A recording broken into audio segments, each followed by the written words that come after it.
YouTube, it's me again. I want to go back over some parts in this series about when I was installing this flange. Okay.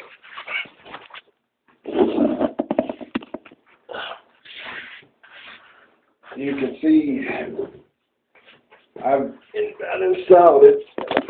I've about installed it now. This is the flange. I had to use some G silicone, which would be you use window bath or kitchen bath, one in the red bottle. I've installed the flange with the silicone, put the bolts in, and where it's ready for our wax ring to go on top. I'm not using a standard wax ring, just a plain. I'm going to go on and use one. It has a reinforced ring kit. It has the lip where it goes down, straight down where we want it to go. What I want to talk about in this series is about the flange.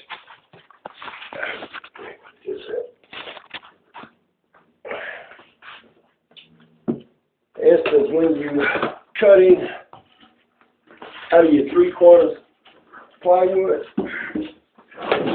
say your floor is 3/4 underneath your floor, and installing the flange, and it comes in a box like this, drums and steppings.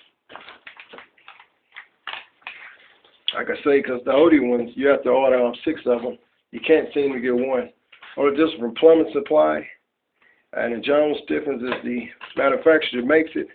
I had a little trouble with it because what you got to know when installing it, you got to cut it out. It's not like one just right inside of the 4-inch piping. You know, you had to sit over it. When you're cutting this out, you want to.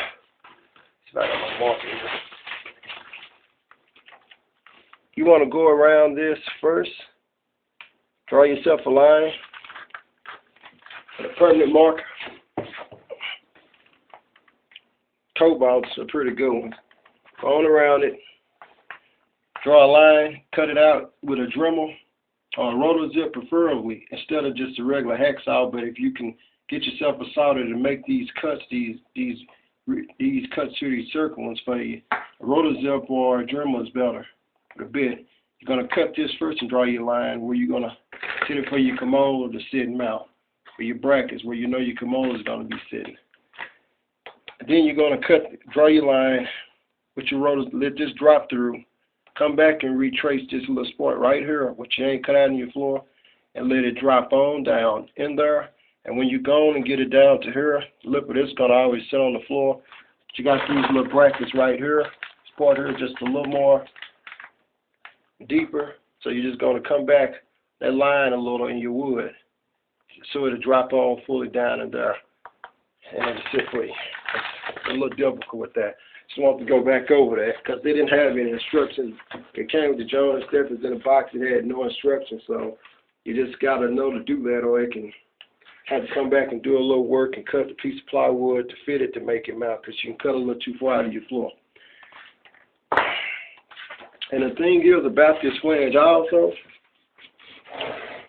when using it, when you're getting it down on top of your pipe, it doesn't do too well on top of your 4-inch pipe, because if your pipe is not straight in your floor, say for instance it's not straight going down, when you put this over it in your floor, just gasket. Once it goes down over your 4-inch pipe and you tighten it up, if the pipe is not straight in your floor, the gasket won't completely tighten down over the pipe, in which you still will have some leakage coming out on the outside of your pipe, where it's gonna, your pipe is gonna come up in there and it's gonna go down, it's gonna leak between that crevice. So this only works, this flange, when you got a straight pipe, because if your pipe ain't straight, you're gonna have some problems. So that's why I use some silicone just to go around it, because it seemed it and sealed it pretty good.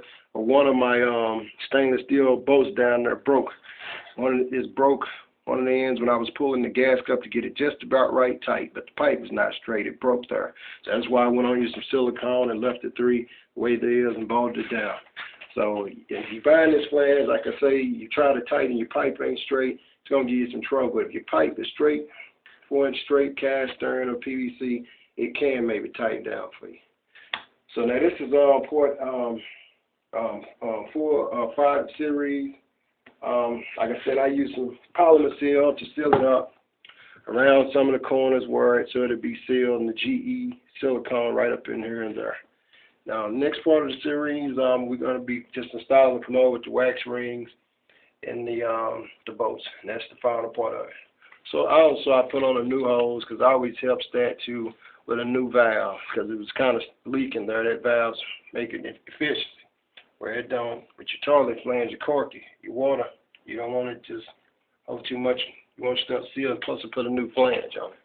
So like I say, now I'm finna just get to the part where I'm finna install a commode, but I just want to go over again about that flange, you know, so you won't give you so much trouble. All right, that's it, YouTube.